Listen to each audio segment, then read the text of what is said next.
अभी वो 30 साल का है और मतलब बचपन से जब जैसे हर पेरेंट्स चाहते हैं कि हम अपने बच्चों के लिए बेहतर से बेहतर चीज़ करें, तो मैं चाह रहा था कि मैं उसके लिए जब वो स्कूल वूल जाए, कहीं भी घूमने जाए, मैं गाड़ी ले लूँ। आज तक उसने मुझको अलाउ नहीं किया गाड़ी लेने के लिए। वो आज तक पब्लिक ट्रांसपोर्ट यूज़ करता है, बस में जाता है, ट्रेन में जाता है। अभी 2-3 महीने पहले वो पौंडीचेरी में था, उसने कहा पापा मैं जा रहा हूँ बैंगलोर, मेरे दोस्त की शादी है। तो ऐसे फ्लाइट कितने बजे की है? इसे नहीं, मैं ओवरनाइट बस में जा रहा हूँ, स्टेट बस में। तो उसका टोटली अपना अपना खुद का अंदाज है। He is a very independent person, he likes to live life in his own way and I am very proud of him because he wants to be a self made person. तो वो खुद अपने आप हर चीज़ करता है, वो theatre करता है, वो पिछले 4-5 साल से इंट्रोवर्ट है तो थिएटर कैसे? इंट्रोवर्ट है, क्रिएटिव है, लेकिन वो मतलब पार्टी वार्टी में नहीं जाता काम में इंट्रोवर्ट नहीं, वो काम में एकदम जोश में काम करता है, लेकिन ज़्यादा बाहर नहीं जाता। But something happened in his life actually which changed him. And it's a very odd thing, बहुत छोटी चीज़ भी है। जब वो कॉलेज इसने ज्वाइन किया 11वीं में, तो बड़ी अच्छे मार्क्स लाए थे, उसको टॉप कॉलेज में गया, लेकिन मुझे फिक्र थी इसी बात की। लेकिन एक हफ्ते में मैंने देखा कि उसका बिहेवियर चेंज हो रहा है धीरे धीरे, और मैंने पूछा कि क्या हुआ, तो उसने एक क्लब ज्वाइन किया, रोड ट्रैक क्लब। जैसे रोटरी क्लब होता है ना, वैसे रोटरैक क्लब ज्वाइन किया उसने। और उस रोटरैक क्लब ज्वाइन करने के बाद उसमें इतनी एक्टिविटीज़ होते हैं, वो सोशल चीज़ें ऑर्गेनाइज करते हैं, बच्चे कॉलेज के इवेंट्स ऑर्गेनाइज करते हैं। 365 दिन में कुछ उनके 400 इवेंट्स होते हैं। वो एक साल में मैंने उसमें बदलाव देखा। वो एक साल में I think that meeting children his age, interacting with them, working on the streets with everyone really made him confident and that is a big change in him. तो आपने तो वो इतना इंट्रोवर्ट था कि मुझे तकलीफ होती थी, लेकिन अब मुझे लगता है कि वो सही हो गया, उसने फिल्म प्रोड्यूस कर ली, अब तो टेंशन ही नहीं है। आपने 18 साल की उम्र में काम करना शुरू कर दिया था? मैं 18 साल का था। मैंने एज एन असिस्टेंट डायरेक्टर काम शुरू किया था मेरे चचा जान के साथ। 18 वर्ष का था मैं जी। और उस कैमरा पे आते हुए तो आपको 50 साल हो गए? नहीं, मैं अच्छा हाँ, एज अ चाइल्ड एक्टर मैंने फिल्म की थी। हाँ, वो उसको गिनता नहीं हूँ मैं, उसको नहीं गिनता हूँ मैं। क़यामत से क़यामत तक आई थी 88 में। हाँ। और अब हो गया 23, ऑलमोस्ट 35 इयर्स हो गए आई थिंक। हाँ, 35 इयर्स हो गए एज एन एक्टर। तो वो आप अपना 18 साल के आमिर खान और 18 साल के जुनैद में इतना फर्क देखते हैं? ओह हाँ, ये अच्छा सवाल है। मैं क्या फर्क देखता हूँ एक्चुअली जुनैद में वो रीना और मेरे कॉम्बिनेशन है। He is very hard working, very organise, very dependable. ये सारी चीजें हैं जो मेरे अंदर एक मस्तीखोरपना है, वो उसमें थोड़ा कम है। वो रीना के साथ थोड़ा वो सोबर है रीना के स्टाइल में। I like to be playful. That's the only difference I think between us right now. शायद वो भी खत्म हो जाए आने वाले सालों में। आप जो इतनी फिल्मों में पिता बने और शायद कम ही इतने बड़े सुपरस्टार रहे हैं जो इतनी कम उम्र में भी पिता के रोल निभाते आए, चाहे वो राजा हिंदुस्तानी रहा हो तारे ज़मीन पे पिता नहीं थे, लेकिन बच्चों के लिए साथ ही फिल्म थी, और दंगल तक खैर। जी जी जी। तो फिल्म में जैसे पिता थे आप और असल में जैसे पिता हैं, उसका फिल्मों में तो हम किरदार निभा रहे हैं। दंगल में मैं महावीर फोगाट जी का रोल कर रहा था, तो वो जो किरदार है, जिस किस्म के सीन है, मैं वैसा, मैं एज अ फादर मैं एक्चुअली काफ़ी रिलैक्स्ड हूँ। मैं बहुत नहीं, पर अभी जब आपने इस ब्रेक के दौरान अपने आप को पाया, तो कभी लगा कि ये फिल्मों के किरदार में थोड़ा अलग कर सकता था? अच्छा, ऐसे नहीं, फिल्मों के किरदार तो मुझे हर फिल्म जब रिलीज होती है तो उसके 1-2 साल बाद जब मैं फिल्म देखता हूँ तो मुझे लगता है उसमें सारी कमियां मुझे नजर आती हैं, या कुछ अच्छा नहीं जो लगता। मेरे नजर से लगता है कि अब ये ऐसे होना चाहिए था, वो सीन मुझे ऐसे करना चाहिए था। अपने काम में मुझे बहुत खामियां दिखती हैं 1 साल के बाद, तो फिर मैं अपनी फिल्में देखना बंद कर देता हूँ। मैं नहीं देख पाता अपनी फिल्में, मुझे बड़ी उलझन होती है, मुझे बड़ी कोफ्त होती है कि यार ये सीन काश ये रीशूट हो जाए, कोई ये दोबारा नहीं देखे ये सीन, बेटर होना चाहिए।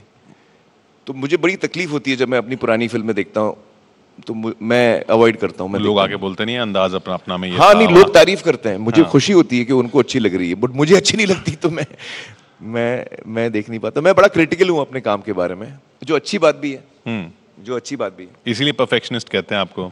परफेक्शनिस्ट तो पता नहीं, वो ये मीडिया ने छाप डाल दी है मुझ पे। एक्चुअली मैं परफेक्शनिस्ट नहीं हूँ, क्योंकि परफेक्शनिस्ट वो होता है जो बाल की खाल में जाता है ताकि वो चीज एग्जैक्टली वैसे ही हो।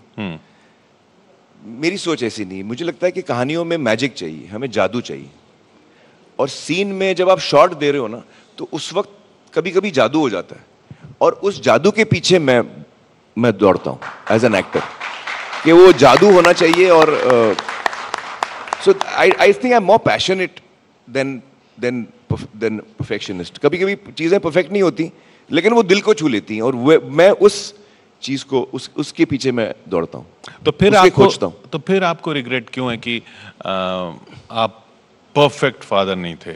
अब उस परफेक्शन को क्यों छूना चाहते नहीं, हैं? रिग्रेट ये नहीं कि मैं परफेक्ट फादर नहीं था। परफेक्ट फादर तो मैं शायद बन भी नहीं सकता हूँ, कोई नहीं बन सकता, लेकिन रिग्रेट ये है कि जो मैं कर सकता था वो शायद मैंने नहीं किया। अब मुझे एहसास हो रहा है कि वो वक्त, देखिए, मैं आपको बताऊं, अभी से जुनैद अभी 30 साल के हैं, आयरा 25 की हैं। 4 साल की आयरा मुझे वापस नहीं मिलने वाली। 5 साल का जुनैद मुझे वापस नहीं मिलेगा। तो वो जो वक्त निकल गया है, वो निकल गया है। तो मुझे लगता है कि हम सबको इसके बारे में अवेयर होना चाहिए कि भाई, हम अपना वक्त, दिन में 24 घंटे होते हैं, 8 घंटे हम सोते हैं, 4 घंटों में हम अपना खाना वाना काम करते हैं, 12 घंटे होते हैं हम काम करते हैं। अब जो बाकी का जो 3-4 घंटे बचते हैं, उसका हम क्या इस्तेमाल करते हैं, वो बहुत इंपॉर्टेंट है। हम किस चीज़ों में इस्तेमाल करते हैं, क्योंकि वक्त ऐसा निकलता है रेत की तरह, तेज़ी से निकलता है, और जब तक आप अपनी ज़िंदगी का हिस्सा नहीं बना दें उस चीज़ को, फिर वो चीज़ होती नहीं। तो ये मुझे समझ में आया है। तो अब मैं बड़ा केयरफुल हूँ कि मैं अपना वक्त किसके साथ बिता रहा हूँ, क्यों बिता रहा हूँ। मुझे इस वक्त अम्मी के साथ रहना है या ये चीज़ ज़रूरी है, तो मैं बड़ा माइंडफुल हो गया हूँ। ये ऐसा लग रहा है जैसे वो साइकोलॉजी की सारी किताबें। हाँ, नहीं, मैं 2 साल से थेरेपी भी कर रहा हूँ। अच्छा। और मुझे बड़ा उसमें मज़ा आ रहा है, मुझे बड़ा फ़ायदा हो रहा है। आई थिंक दैट जब हमें कोई जज्बाती या मेंटल स्ट्रेस होता है, टेंशन होता है, तो हम ट्रेंड नहीं होते। अभी मैंने कल ही वीडियो बनाया आयरा के साथ, मैं आपको वही वीडियो में बता दूं आपको कि हम रोज़मर्रा की ज़िंदगी में ऐसे बहुत सारे काम होते हैं जो हम खुद नहीं कर पाते। हमको टेबल बनानी है, हम कारपेंटर को बुलाते हैं, तबीयत ठीक नहीं है, हम डॉक्टर को बुलाते हैं। हर काम हम खुद नहीं कर पाते। बहुत सारे काम हैं जिसके लिए हमको किसी की मदद लगती है जो उसमें ट्रेंड है, जो जानता है। इसी तरह जब हमें जज्बाती तौर पे तकलीफ होती है, तो कुछ लोग ट्रेंड होते हैं उसमें आपको हेल्प करने के लिए, साइकोलॉजिस्ट हैं, थेरेपिस्ट हैं, वो ट्रेंड है उसमें। और उसमें कोई शर्म नहीं होती। जब हम कारपेंटर को बुलाते हैं, हमको शर्म थोड़ी होती है, या हम बाल कटाने जाते हैं, हमको शर्म थोड़ी होती है। तो इसी तरह जब आपको ज़रूरत पड़े किसी की मदद की, तो यही हमने वीडियो कल या आज, एक्चुअली आज वर्ल्ड मेंटल हेल्थ डे के लिए हमने आज निकाला। तो थेरेपी से मुझे बड़ा फ़ायदा हुआ है पिछले 2 सालों में। मुझे चीज़ें समझ आई हैं। हम बहुत सारी चीज़ें फॉर ग्रांटेड ले लेते हैं, बहुत सारी चीज़ें हम अपने जज्बातों में बह के करते हैं, हमको समझ में नहीं आता कभी कभी। और I think therapy has really help me a lot to understand my self. Actually मैं कोशिश कर रहा हूँ कि मैं जो भी इंसान हूँ, मैं उससे बेहतर बनूँ। ये एक्चुअली इन शॉर्ट थेरेपी है कि जो मैं इस वक्त हूँ, मुझ में क्या खामियां या कमियां हैं, मैं इसमें क्या बेहतर हो सकता हूँ, क्या कर सकता हूँ जिससे कि मैं बेहतर इंसान बनूँ। ये मेरी कोशिश है। आपकी बेटी ने भी, आयरा ने भी काफी कुछ शेयर किया था थेरेपी को लेकर, और वो उस पे काफी कुछ काम भी कर रही हैं। जी, I am really proud of Ira. वो एक्चुअली कई सालों से she was struggling with depression. और डिप्रेशन ऐसी चीज़ है जिसको समझना भी बड़ा मुश्किल होता है, क्योंकि उसकी कोई ख़ास नज़र आने वाली वजह नहीं होती। आपकी ज़िंदगी में शायद तकलीफ़ें ना हो, जो आम तकलीफ़ें हम समझते हैं, लेकिन फिर भी आप डिप्रेस हो सकते हैं और आपकी ज़िंदगी एक अंधेरे की तरह हो सकती है जज्बाती तौर पे। तो उन दिनों में जब वो उस दौर से गुजर रही थी जी। तब आपको लगता है कि आपको ज्यादा साथ होना चाहिए था? नहीं, तभी तो मैं उनके साथ आया एक्चुअली। ये पूरा वही दौरान है, 2.5 साल पहले जब मुझे रियलाइज हुआ तो वो स्ट्रगल कर रही थी आयरा, और फौरन मैंने उनके साथ काम करना शुरू किया। उनकी जो कंपनी है गत्सू, उनके साथ जो मैंने कहा ना, मैंने फिल्में छोड़ दी थी ना, वाकई छोड़ दी थी। मैं ऑफिस जाता था आयरा के साथ और हम लोग रोज साथ में काम करते थे। तो इनिशियल स्टेजेस में जब आयरा काम कर रही थी, मैं उनके साथ ये सब प्लानिंग कर रहे थे हम लोग, कम्युनिटी सेंटर की वगैरह। तो मुझे ख़ास खुशी ये है कि आयरा जो है वो खुद इससे गुजरी हैं, और ये एक्सपीरियंस से गुजरने के बाद, डिप्रेशन से जूझने के बाद, उनका जो